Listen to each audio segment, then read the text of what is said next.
สบายดีท่านกำลังรับฟัง V Voice Podcast สร้างแรงบันดาลใจจากแม่หญิงสู่แม่หญิง สบายดี ยินดีต้อนรับเข้าสู่ V Voice Podcast สำหรับ EP นี้เนาะเราก็จะมาอยู่แขกรับเชิญที่ทุกคนจะคุ้นตาเป็นพิเศษเพราะว่าเคยมาออกกับเราเทื่อหนึ่งแล้ว โดยสั้นเราจะมาพบกับแขกรับเชิญกันเลย สบายดีเอ้ยดาดา สวัสดีสวัสดีทุกท่านพบกันอีกแล้วเนาะข้าพเจ้าชื่อว่าไพลินเกิดลาภหรือว่าชื่อดาดาเนาะซึ่งว่าในปัจจุบันก็เป็นพนักงานโครงการที่เฮ็ดเวียกเกี่ยวกับการเสริมสร้างความเข้มแข็งให้แก่แม่หญิงชนเผ่าในการเข้าถึงการบริการทางด้านสุขภาพและโภชนาการรวมไปถึงการลดทอนการใช้ฮอร์โมนแรงต่อแม่หญิงและเด็กนั่นเองเนาะอยู่ที่สมาคมตะเกียงลาว สำหรับรอบนี้เนาะเอ้ยดาดามาร่วมรายการเราเป็นครั้งที่2แล้วรอบนี้รู้สึกแนวใดยังตื่นเต้นคือเก่าบ่แน่นอนออกมาทุกรอบก็ต้องตื่นเต้นทุกรอบเพราะว่าใ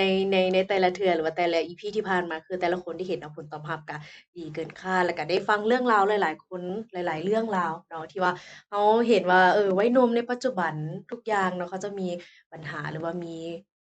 หน่อยเรื่องราวหลายอย่างที่น่าสนใจหลายแล้วก็มีโอกาสได้มาโอ้ร่วมกันมื้อนี้ก็รู้สึกดีที่ได้มาออกอีก EP หนึ่งก็ถือว่าเป็นอีกเรื่องราวหนึ่งที่น่าสนใจก็ลองต้องติดตามกันเบิ่งว่าอยู่ในเรื่องราวนี้จะเป็นแนวใดนั่นเอง โดยสั้นเราจะไปเข้าเรื่องราวเรื่องใหม่ของเรากันเลยเนาะเอ้ยดาพร้อมแล้วบ่พร้อมแท้พร้อมมาเลย การเล่าเรื่องของเราแม่นเราจะใช้นามสมมุติทั้งหมดโดยตั้งแต่ต้นจนจบเรื่องเลยแล้วตุ๊กตาก็จะขอแทนตัวตุ๊กตาเองเป็นคนในเรื่องเลยเด้อโดยฉันเราเริ่มเลยเนาะอ่าเปิดเรื่องมาเนาะน้องคนนี้เรามีชื่อว่าจันโดย น้องเป็นคนต่างแขวงคนหนึ่งที่มีโอกาสได้มาเรียนอยู่ที่นครหลวงเวียงจันทน์และน้องก็เป็นคนหนึ่งที่มีความฝันที่จะสร้างเรือนเป็นของตนเองหลังหนึ่งอยู่เวียงถึงว่ามันจะฟังคือเป็นการฝันเกินตัวสำหรับบางคนแต่มันคือเป้าหมายที่น้องอยากเฮ็ดให้สำเร็จให้ได้ตลอดเวลาที่มาอยู่นครหลวงน้องก็มักจะถูกคนที่บ่รู้จักเว้าให้แล้วก็มักดูถูกดูหมิ่น ใช้คำเว้าที่เสียดสีและตัดสินว่าสิ่งที่เราฝันนั้นมันสูงเกินตัวแต่ว่าน้องเองก็บ่ค่อยเก็บมาใส่ใจเพราะว่าน้องบ่ค่อยมีความคิดท้อถอยกับตัวเองถึงว่าครอบครัวน้องจะบ่ค่อยเห็นดีและบ่สนับสนุนบ่ได้มีเงินให้เราหลายแต่ว่าน้องก็ดิ้นรนด้วยตนเองให้ได้เพราะว่าเราตัดสินใจแล้วว่าจะอยู่พี่เลยเมื่อน้องเรียนจบมีเวียกเฮ็ดครอบครัวเพิ่นก็บ่อยากให้เฮ็ดอยู่เวียง น้องเลยดื้อที่จะอยู่เวียงต่อไปและเฮ็ดเวียกที่น้องมักแต่ว่าอุปสรรคที่น้องต้องผ่านไปให้ได้ก็คือตัวของน้องเองเพราะว่าสำหรับน้องแล้วอุปสรรคที่เกิดขึ้นจากครอบครัวและอุปสรรคจากสังคมอ้อมข้างมันบ่แม่นมันบ่เป็นปัญหาเท่ากับอุปสรรคที่เกิดจากตนเองถ้าว่าน้องสามารถผ่านอุปสรรคของตนเองได้อุปสรรคอีกทั้งสองก็จะผ่านไปได้ด้วยดี น้องเลยต้องเอาชนะความคร้านของตนเองให้ได้ก่อนอื่นหมดและเอาชนะความย้านของตนเองนำเพราะโดยพื้นฐานแล้วน้องเป็นคนที่ขี้อายบ่กล้าเข้าหาหรือทักทายไผก่อนเพราะว่าตนเองเป็นคนต่างแขวงแหน่ย้านคนอื่นบ่มักเราย้านคนอื่นตัดสินน้องเป็นคนที่ว่าหมดไฟได้ง่ายๆถ้าว่าอันใดรู้สึกว่าคร้านเฮ็ดแล้วมันก็บ่มีแรงเฮ็ดเอาซื่อๆ ถึงว่าน้องจะมีพลังบวกให้กับตัวเอง แต่ว่าบางครั้งก็บ่สามารถดึงตนเองขึ้นมาได้ และก็บ่รู้ว่าจะเฮ็ดแนวใดตอนนี้เนาะน้องสามารถจัดการกับตนเองได้ แล้วผ่านการออกไปพบสังคมใหม่ๆน้องก็เลยมีแรงบันดาลใจในการใช้ชีวิตจากการที่เป็นติ่งหรือว่าเขาจะเอิ้นว่าหยังแฟนคลับที่ติดตามศิลปินเนาะโดย น้องได้รู้จักหลายๆอย่างจากศิลปินว่าที่กว่าที่เขาเจ้าจะมาประสบผลสำเร็จ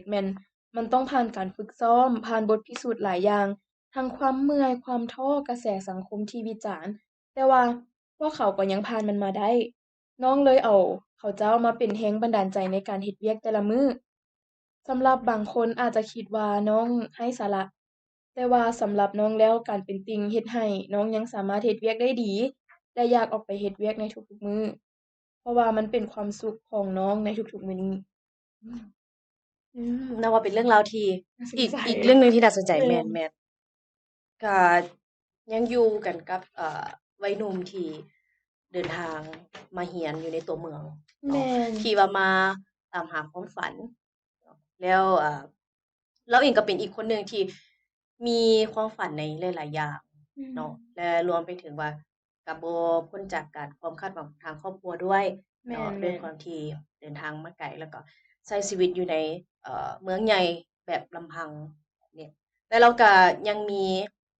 เท่าที่ฟังมาเราก็ได้รับกำลังใจจากหลายอย่างเนาะบ่ว่าจะๆโดยเป็นในเรื่องของการที่ว่ามีเอ่อสถานที่ที่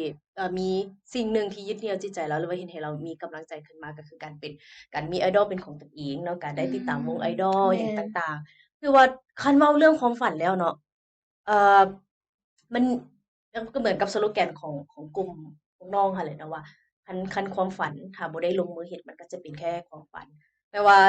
อีกสิ่งหนึ่งที่อยากบอกคือว่าถ้าเรามีเป้าหมายแล้วเราได้ลองทดลองไปเฮ็ดไปแล้วเนาะนั่นคือเส้นทางสู่การสำเร็จไปอีกแล้ว50%เนาะอืถ้าเราได้ลงมือเฮ็ดมไปแล้วเนาะดีกว่าว่าเฮ้ยเราอยากเฮ็ดอันนี้เว้ยเราอยากเฮ็ดแต่เรายังบ่ทันได้เริ่มเลยแม่ก็ต้องนลองไปก่อนเริ่มลงมือเริ่มลองไปก่อนแล้วจะเฮ็ดให้เรารู้สึกว่าอะข้อยรู้สึกว่าข้อยประสบผลสำเร็จไปแล้ว50%มันก็มีความรู้สึกนี้ดอกเนาะแล้วก็มาเว้าเรื่องการมีidol เป็นแรงบันดาลใจอันนี้สำคัญหลายในการเป็นติ่งศิลปินทุกอย่าง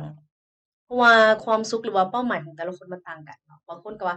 ความสุขข้อยในทุกมื้อนี่ก็คือการได้ออกไปหา inspiration ต่างๆเนาะหรือแม่นว่าการได้ไปอยู่กับหมู่คู่หยังต่างๆแต่ว่าสำหรับบางคนก็คือการที่เราได้ไปรับชมศิลปินไปเบิ่งคนที่เรารักคนที่เรามักอืมซี้หั้นเนาะเอาเขาเจ้าเป็นแรงบันดาลใจอันนี้ก็เป็นอีกสิ่งหนึ่งเพราะว่าด้าเองก็เคยในเดี๋ยวนี้ก็ยังเป็นอยู่เนาะก็เคย หมายความว่ามีศิลปินมีวง idol ที่เราค่อนข้างมักแล้วก็ติดตามไปด้วยคือกันเลยเนาะเนาะแม่นเนาะเราแม่น ก็เลยรู้สึกว่าบางเทื่อหั้นน่ะคนอื่นที่เขาจะบ่ได้มีเขาเอิ้นว่ามีสิ่งแบบนี้คือเราน่ะเขาก็จะมองว่ามันเป็นสิ่งที่ไร้สาระคือด้าเคยมีโอกาสทอนเงินเพื่อไปจับมือ โอ้ idol อยู่ประเทศเพื่อนบ้านเราเนาะหลายๆคนก็จะรู้ดีวง BNK ตอนนั้นก็ทเออนเงินไปอจับมือแค่8วิซื้อปิหยอกปิหยนไปคักแน่แล้วก็จะถามว่าอ้าว มันคือไร้สาระแต่ว่ามันเป็นมันเป็นสิ่งหนึ่งที่สร้างความความสุขสุขให้เราอืมแล้วทีนี้พอเรามันมีความสุขกับสิ่งที่เราเฮ็ดน่ะเราได้ไปเจอสังคมใหม่ๆในกลุ่มคนใหม่ๆอันนี้มันสิเฮ็ดให้เรารู้สึกว่ามันก็ยังมีหลายคนที่แบบว่าอ้าวเขาเจ้าเป็นแรงผลักดันอ้าวเขาเจ้าเป็น อื idol เนี่ยก็มคือวง idol อีหลีเนาะก็เราก็เป็นอีกคนหนึ่งที่ว่ามีเป็นติ่งของศิลปินเนาะแม่นฉะนั้นแล้วการนำเอาความสามารถของศิลปินที่เรามักมาเป็นแรงบันดาลใจให้เราอะกว่าที่เขาเจ้าจะมาฮอดจุดนั้นเขาจะต้องผ่านหลายอย่างผ่านการฝึกซ้อมหยัง ต่างๆเราเองก็คิดได้เช่นเดียวกันว่าตัวข้อยก็ต้องมีการฝึกซ้อมตัวข้อยก็ต้องมีการอืมทดลองในหลายๆอย่างกว่าข้อยจะไปฮอดเหมือนเป้าหมายของตนเองก็เหมือนกับที่ idol ของเราไปฮอดเป้าหมายของ idol ของเราหั้นอืมเนาะอันนี้ก็เป็นสิ่งที่สำคัญฉะนั้นความฝันความสุขเนาะมันก็ควบคู่กันไปแล้วบัดนี้เรามาเว้าถึงปัญหาที่เรามักจะเจอกับบ่แม่นแต่เราเนาะก็เป็นปัญหาที่ว่าทุกๆคนมักจะเจอก็คืออือฮึการถูกบุลลีหรือว่าการถูกดูหมิ่นดูถูกต่างๆจากคนอ้อมข้างที่ว่าบ่ได้รู้จักเราดีหั้นนะถ้าสมมุติว่าเป็นในมุมมองของเอยด้าเบิ่งว่ามันเราควรจะจัดการแนวใดดีกับแบบเรื่องแบบนี้ต้องบอกได้เลยว่าจิตใจของคนเรามันเข้มแข็งบ่เท่ากัน แม่นคือจังของไอ้ด้าสามารถอ่าควบคุมรู้ว่าลิมิตความเข้มแข็งของตัวเองส่ำใดอืคือขมองไอ้ด้ารู้แต่ว่าสำหรับคนอื่นกับเราก็บ่รู้ว่าเขาเจ้าจะมีความเข้มแข็งหลายแบบคือเราเว้าเนาะว่าคำเว้าบางคำคนเว้าบ่เคยฟังอืมแต่คนเว้าน่ะบ่เคยจำแต่คนฟังบ่เคยลืมอืบางมเทื่อเราเว้าแบบข้อยเว้าหยอกเจ้าข้อยแต่ว่ามันผัดไปกระทบจิตใจกับอีกคนหนึ่งแต่เขาเจ้าก็สิอยู่กับความรู้สึกเหล่านั้นแหละจากที่แบบเขาเจ้าบ่มีความมั่นใจอยู่แล้วแฮงมากระทบจิตใจเขาเจ้าแฮง จะอยู่ในวังวนแบบนั้นแฮ่งคิดหลายไปกว่าเก่าแต่ถามว่าถ้าหากว่าสิมีวิธีจัดการจั่งใดถ้าสมมุติว่าเกิดขึ้นกับตัวเองเราปฏิเสธบ่ได้ว่าคนเรามันต้องมีถูกบุลลีอยู่แล้วแหละอืบ่ว่าจะเป็นเรื่องมใดเรื่องหนึ่งแเนาะม่นที่ว่าเฮ็ดให้เรารู้สึกว่าเฮ้ยเราบ่เข้ากับคนนี้เว้ยหรือว่าเราก็อยู่ของเราไปหยังคือมักมาเว้าให้เราแท้หรือว่ารู้สึกบ่ดีอิหยังกับเราบ่อิหยังต่างๆแต่ว่าสำหรับด้าคือก็เลยมองว่าเขาเจ้าอาจจะเคยเจอเรื่องราวๆอาที่ เกินสำหรับใส่คนที่มาบุลลีอืเราได้มบางทีเขาเจ้าอาจจะเคยมีบาดแผลกับสิ่งนั้นบ่ที่เฮ็ดให้เขาเจ้าจึงแบบพยายามคือไปเว้าใส่คนอื่นบ่อิหยังแบบซี้หั้นนะเราก็เลยอืว่ามเราอาจจะบ่ได้เข้าใจเขาเจ้าแต่เรามองเขาเจ้าว่าโอเคข้อยก็ข้อยก็รับรู้ในสิ่งที่ เจ้าพยายามที่จะมาสิว่าจั่งใด discredit ว่าข้อยบ่หรือว่าเฮ็ดให้ข้อยสูญเสียกำลังใจบ่แต่ว่าสำหรับดาดาเองก็คือเว้าหั้นแหละว่าคำเว้าคนคันเฮาแคร์มันหลายมันก็เหมือนกับเฮาเอาขี้เหงื่อมาไว้ในเรือนเฮาเองอืทั้งที่มันมก็มันอยู่นอกอยู่แล้วก็จับมา แต่ว่ามันก็ปฏิเสธบ่ได้ดอกคันช่วงถูกให้ถูกด่าเนาะมันต้องมีช่วงหนึ่งในแม่นในความคิดดอกที่เฮารู้สึกแบบเฮาเหมือนบ่เข้าใจให้สินะกับคำเว้าเหล่านั้นแต่ว่ามันสำหรับเอื้อยด้าเองเนาะก็มีแต่ปล่อยผ่านอืมปล่อยผ่านเลยแหละแล้วก็มันอาจจะด้วยเฮาเป็นคนแบบนี้นี่ติบ่แม่นแต่ว่าเฮาก็เข้าใจว่า บ่มีผู้ใดดอกที่จะถูกย้องตลอดเวลาแล้วก็บ่มีผู้ใดที่ถูกร้ายตลอดเวลาในเมื่อใดมื้อหนึ่งเขาเจ้าหักรู้เองว่าเฮาอะบ่ได้เป็นคือในสิ่งที่เขาเจ้าเว้าแล้วอืก็มเพราะว่าความคิดของคนเฮามันจะเปลี่ยนไปเรื่อยๆในตอนนี้เขาเจ้าร้ายเฮาเขาเจ้าอาจจะบุลลีเฮาก็แต่ว่าในอีก2ปีข้างหน้า3ปีข้างหน้าคือเฮาเว้าไปเนาะความคิดเขาเจ้ามันก็เริ่มเปลี่ยนเขาเจ้าก็เติบโตไปในเวอร์ชันที่เป็นผู้ใหญ่หลายขึ้นกว่าเก่าอืแล้วเฮามเองก็เติบใหญ่ไปเป็นเวอร์ชันที่เฮาใหญ่ขึ้นกว่าเก่าเฮาอาจจะสามารถ รับมือได้แล้วเขาก็รู้ว่าโอ้สิ่งนี้มันเฮ็ดให้เขารู้สึกสูญเสียกำลังใจฉะนั้นถ้าหากว่ามีคนมาเว้าให้เขาอีกโอเคเขารู้แล้วว่าเขาสิจัดการกับตัวเองจั่งใดแต่ว่าอืก็ฝากไว้มแหละว่าคันสิให้เราจัดการเราเองมันก็โดยที่เจ้าเองก็ยังเป็นของเจ้าอยู่แบบนั้นมันก็คือสิยากนะฉะนั้นอืก็ฝากทุกมคนไว้นั่นแหละเนาะว่า